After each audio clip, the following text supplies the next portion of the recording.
Hello friends, welcome back Spain news channel நண்பர்களே. இன்றைக்கி இந்த வீடியோவில் ஒரு முக்கியமான ஒரு ஆன்மீக பரிகாரத்தை தான் இப்போ இந்த வீடியோவில் அதிரடியாக பார்க்க போகிறோம். என்ன அதிரடியாக பார்க்க போகிறோம் அப்படிங்கிறத இன்ட்ரோவில் ஷேர் பண்ணுறேன். என்ன அதிரடியாக பார்க்க போகிறோம் அப்படிங்கிறத இன்ட்ரோவில் தெரிஞ்சுக்குங்க. ஆக்சுவலி பார்த்திங்கன்னு வச்சுக்கோங்களேன், நாளை நாள் ஒரு சாதாரண நாள் கிடையாது. மிக மிக மிக முக்கியமான ஒரு நாள். ஃபஸ்ட்டு நாளை நாள் என்ன நாள் அப்படிங்கிறத சொல்லிடுறேன். நாளைக்கு தேதி பார்த்திங்கன்னு வச்சுக்கோங்களேன், ஜூலையுடைய 25ஆம் நாள். அதே போல் தமிழ் மாதம் பார்த்திங்கன்னு வச்சுக்கோங்களேன், ஆடியுடைய 9ஆம் நாள். அதே போல் நாளை நாள் கிழமை பார்த்திங்கன்னு வச்சுக்கோங்களேன், சனிக்கிழமை. ஸோ நாளை நாள் வரக்கூடிய இந்த சனிக்கிழமை ஆடியில் வரக்கூடிய மிக முக்கியமான சனிக்கிழமை. அப்படி என்ன முக்கியமான சனிக்கிழமை அப்படின்னு கேட்குறீங்களா? நாளை நாள் ஆடியில் வரக்கூடிய சனிக்கிழமை பஞ்சம் தீர்க்கக்கூடிய ஆடி மாதத்தில் வளர்பிறை ஏகாதேசியானது வருது. ஆக்சுவலி நாளை நாள் வரக்கூடிய ஏகாதேசி சனிக்கிழமை அதுவுமா வரக்கூடிய ஏகாதேசி. இந்த சனிக்கிழமை வரக்கூடிய ஏகாதேசி ரொம்ப ஸ்பெஷலு. ஏன்னா பெருமாளுக்கே ரொம்ப உகந்த நாளாக குறிப்பிடப்படுது. அதனால் நாளைய ஏகாதேசி ரொம்ப ரொம்ப ஸ்பெஷலான ஒரு நாள். நாளைய ஏகாதேசியில் பெருமாளை என்ன மாதிரி வழிபாடு செய்யணும், அவரை வழிபாடு செய்கிறதுனால என்ன மாதிரியான பலன் கிடைக்கும் அப்படிங்கிற முக்கியமான ஒரு ஆன்மீக பரிகாரத்தை தான் இந்த வீடியோவில் உங்களுக்கு ஷேர் பண்ண போகிறேன். ஸோ வீடியோ ரொம்பவே யூஸ்ஃபுல்லாக ரொம்பவே இன்ட்ரெஸ்டாக இருக்கும். கண்டிப்பாக வீடியோவை ஸ்கிப் பண்ணாமல் பாருங்கள். அப்போ தான் நான் உங்களுக்கு என்ன சொல்ல வரேன் அப்படிங்கிறத நீங்கள் தெரிஞ்சு பயன்பெற முடியும். திரும்பவும் சொல்கிறேன், மற்ற நாட்களில் வர்றது போல் நாளை நாள் கிடையாது. நாளை நாள் வரக்கூடிய நாள் ஆடி மாதத்தில் வளர்பிறையில் வரக்கூடிய சனி ஏகாதேசி. இது பஞ்சம் தீர்க்கக்கூடிய ஏகாதேசி. அதனால் இந்த ஏகாதேசியை கண்டிப்பாக முறையாக நாம் பயன்படுத்திக்கணும். அப்போ தான் வாழ்க்கையில் நம்ம நல்லா முன்னேற முடியும். சரி, என்ன மாதிரி பயன்படுத்தணும், எப்படி இருக்கணும் அப்படிங்கிறத எல்லாமே உங்களுக்கு ஷேர் பண்ணுறேன். வாங்க அதை எல்லாமே ஒன் பை ஒன்னாக தெரிஞ்சுக்குவீங்க. ஆக்சுவலி இந்த ஆடி மாதத்தில் வரக்கூடிய வளர்பிறை ஏகாதேசிக்கு தேவசயனி ஏகாதேசி என்ற சிறப்பு பெயரானது இருக்கிறது. இந்த ஏகாதேசியான நாளை நாள் விரதத்தை கடைபிடிக்கக்கூடிய அத்தனை பேருக்கும் வீட்டில் பஞ்சம் என்பது ஒருபோதும் இருக்காது என்று சொல்லப்படுது. அதுவும் இது ஆடி மாதம் அப்படிங்கிறதுனால ஆடி மாதத்தில் வரக்கூடிய இந்த ஏகாதேசியை அசட ஏகாதேசி என்று சொல்வாங்க. இத்தனை சிறப்பம்சமிக்க இந்த தேவசயனி ஏகாதேசியில் பெருமாள் துயில் கொள்ள சொல்வதாக ஒரு ஐதீகம் இருக்கிறது. அதாவது ஆடி, ஆவணி, புரட்டாசி, ஐப்பசி, அதுக்கப்புறம் பார்த்திங்கன்னு வச்சுக்கோங்களேன் கார்த்திகை, இந்த மாதிரி மாதங்கள் வரைக்கும் பெருமாள் உறக்க நிலையில் இருப்பார். பள்ளி கொண்ட பெருமாளுக்கு இந்த ஏகாதேசி அதனால் ரொம்ப ரொம்ப ரொம்ப சிறப்பு. இந்த ஏகாதேசியான நாளைய சனிக்கிழமை தினத்தில் விரதம் இருந்து பெருமாளையும் மகாலட்சுமி தாயாரையும் வழிபாடு செய்தால் நீங்கள் வேண்டிய வரங்களை சுலபமாக பெற முடியும்.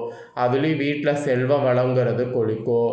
வீட்டில் செல்வ வளம் கொளிக்கவும், வீட்டில் உங்களுக்கு நிரந்தரமாக உங்களுக்கு நன்மை நடைபெறவும் இப்போ ஆடி மாத ஏகாதேசி வழிபாடு எப்படி நாளை நாள் செய்யணுங்கிறத பார்க்கலாம். ஸோ 25/7/2026 சனிக்கிழமை நாளை நாள் ஏகாதேசி திதி விரதம் இருக்க வேண்டும். ஆனால் அதுக்காக இன்றைய நாளே மாலை 8:30 மணிக்கு ஏகாதேசி திதி பிறந்து விடுகிறது. ஸோ நாளைய சனிக்கிழமை இரவு 9:20 வரைக்குமே ஏகாதேசி திதியானது இருக்குது. ஸோ விரதம் மேற்கொள்ள வேண்டும் என்று நினைப்பவங்க நாளைய சனிக்கிழமை உங்களுடைய விரதத்தை மேற்கொள்ளுங்க. இன்றைக்கி நைட்டே ஸ்டார்ட் பண்ணுங்கிற அவசியம் கிடையாது. நாளை தினம் பெருமாளுடைய ஏகாதேசி விரதத்தை எப்படி இருப்பது அப்படிங்கிறத இப்போ உங்களுக்கு முறையாக சொல்கிறேன், நோட் பண்ணிக்கோங்க. நாளைய சனிக்கிழமை அதிகாலை வேளையில் ஃபஸ்ட்டு எழுந்துருங்க. சுத்தபத்தமாக குளித்து விடுங்க.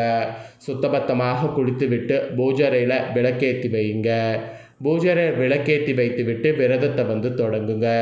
நாளை ஏகாதேசி முழுவதும் வெறும் நீங்கள் தண்ணி குடிக்கும்போது அதில் துளசி போட்டு அந்த துளசி தீர்த்தத்தை பருகிவிட்டு பெருமாளுடைய நாமத்தை உச்சரித்து கொண்டே நாளை நாள் விரதம் இருக்க வேண்டும்.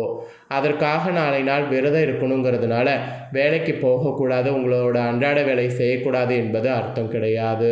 நீங்கள் வேலைக்கும் போகலாம், அன்றாட வேலையும் செய்யலாம். ஸோ அதையும் கரெக்டாக நாளை நாள் ஃபாலோ பண்ணுங்கள். வேலை செய்தது போக மீதம் இருக்கக்கூடிய நேரத்தில் உங்கள் மனம் முழுவதும் அந்த பெருமாள் நிறைந்திருக்க வேண்டுங்கிற மாதிரி மனசுக்குள்ளே மட்டும் இல்லாமல் அதை நீங்கள் செயல்படுத்தவும் பாருங்கள். கோவிந்தா கோவிந்தா நாராயணா கோபாலா வாசுதேவா இந்த மாதிரி உங்களுக்கு எந்த பெருமாள் நாமம் தெரிஞ்சாலும் உங்களுக்கு எந்த பெருமாள் நாமத்தை உச்சரிக்க பிடிக்குமோ அந்த பெருமாளுடைய நாமத்தை உச்சரித்து கொண்டு பெருமாளை நாலு நாள் நினைத்து கொண்டே இருங்க. அதுவோ துளசி தீர்த்தம் எவ்வளவு வேண்டுமானாலும் நாளை நாள் நீங்கள் பருகி இந்த விரதத்தை மேற்கொள்ளலாம். இப்படி நாளை நாள் முழு விரதம் உங்களால் இருக்க முடியாது, வெறும் தண்ணீரை பருகி நாளை நாள் கடந்து செல்வதில் சிரமம் இருக்குது, எனக்கு உடல்நல சூழ்நிலை சரியில்லை என்று சொல்லக்கூடிய அத்தனை பேரும் உங்களுக்கு தேவைப்படக்கூடிய உடலுக்கு தேவைப்படக்கூடிய பால் பழங்கள் போன்ற உணவுப் பொருட்களை சாப்பிட்டு கூட விரதம் இருக்கிறது நாளை நாள் தாராளமாக பண்ணலாம். அதுவும் மருந்து மாத்திரை சாப்பிடுவங்க உங்களுடைய உணவை நீங்கள் தியாகம் செய்ய வேண்டாம். எப்போதும் போல சாப்பிட்டு பெருமாள் நாமத்தை உச்சரித்தாலும் உங்களுக்கு உண்டான பலன் நிச்சயம் கிடைக்கும். இப்படி நாளை ஏகாதேசி நாளில் விரதம் இருக்கணும்.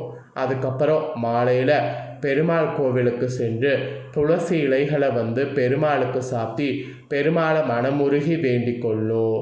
நாளை தினம் இன்னொன்று என்னென்னா, மகாலட்சுமி தாயார் இருக்காங்கள்ல, அவங்களுக்கு முன்பு சிறிது நேரம் அமர்ந்து உங்களுடைய பிரார்த்தனையை மனமாற செய்யணும். மகாலட்சுமி கடாட்சம் நிறைவாக உங்களுக்கு கிடைக்கும். பொதுவாக நாளைய ஏகாதேசி விரதம் இருக்கிறவங்க மறுநாள் துவாததேசியான ஞாயிற்றுக்கிழமை காலை நேரத்தில் விரதத்தை முடிக்கணும். அதாவது ஜூலையுடைய 26ஆம் தேதி துவாததேசி திதியானது இருக்குது. இந்த துவாததேசியை வாசுதேவ சுவாததேசி என்று சொல்வாங்க. இந்த துவாததேசி திதியில் காலை வேளையில் எல்லா காய்களையும் சேர்த்து சமைத்து இறைவனுக்கு படையல் போட்டு அந்த நீங்கள் சாப்பிட்டு உங்களுடைய விரதத்தை நிறைவு செய்து கொள்ள வேண்டும். அதாவது விரதம் இருக்கிறவங்க மறுநாள் துவாததேசி காலையில் எல்லா காய்கறிகளையும் சேர்த்து சமைத்து அதை பெருமாளுக்கு படைத்து அதை போட்டு நீங்கள் சாப்பிட்டு உங்களுடைய விரதம் இருக்கிறவங்க விரதத்தை நிறைவு செய்து கொள்ள வேண்டும். கட்டாயமாக இந்த மாதிரி நீங்கள் உணவு நாள் சமைக்கக்கூடியது போது நெல்லிக்காயை சேர்க்க வேண்டும். அதாவது துவாததேசி அன்னைக்கு சமைக்கும் போது. ஸோ இது நம்மளுடைய சாஸ்திரத்தில் சொல்லப்படுது. இப்படி நான் சொன்ன முறைப்படி பெருமாளை ஆடி மாத ஏகாதேசியான நாளை சனிக்கிழமை விரதமிருந்து வழிபாடு செய்தால் உங்களுடைய வீட்டில் பஞ்சமே இருக்காது. வாழ்கின்ற காலத்தில் பஞ்சமே இல்லாமல் வாழ வேண்டும் அப்படின்னா கண்டிப்பாக இதை செய்யுங்க. வாழ்ந்து முடிந்தவுடன் அந்த பெருமாள் பாதத்தை சரணடைய வேண்டும் என்றாலும் நாளை நாள் இந்த வழிபாடு செய்யுங்க. ஸோ இந்த சனி ஏகாதேசியில், அதுவும் ஆடி ஏகாதேசியில் நம்பிக்கை இருக்கிறவங்க நான் சொன்ன ஆன்மீக விஷயங்களை நாளை நாள் பின்பற்றி பலன் பெறுங்க. இதை நீங்கள் பின்பற்றது போல் உங்கள் ஃப்ரெண்ட்ஸ் ஃபேமிலியில் இருக்கிறவங்களும் பின்பற்றணும் அப்படின்னு நினச்சிங்கன்னா வீடியோ லைக் பண்ணி உங்கள் ஃப்ரெண்ட்ஸ் ஃபேமிலிக்கு ஷேர் பண்ணுங்கள். அவங்களும் பார்த்து பயன் பெறட்டும். இதே போல் புதிய தகவல்களை தெரிந்து கொள்ள மறக்காமல் சேனலை சப்ஸ்கிரைப் பண்ணுங்கள், கூட பெல் பண்ண ப்ரெஸ் பண்ணுங்கள். நெக்ஸ்ட் இதே போல் சுவாரஸ்யமாக வேறு ஒரு வீடியோவில் உங்களை சந்திக்கிறேன். நன்றி, வணக்கம்.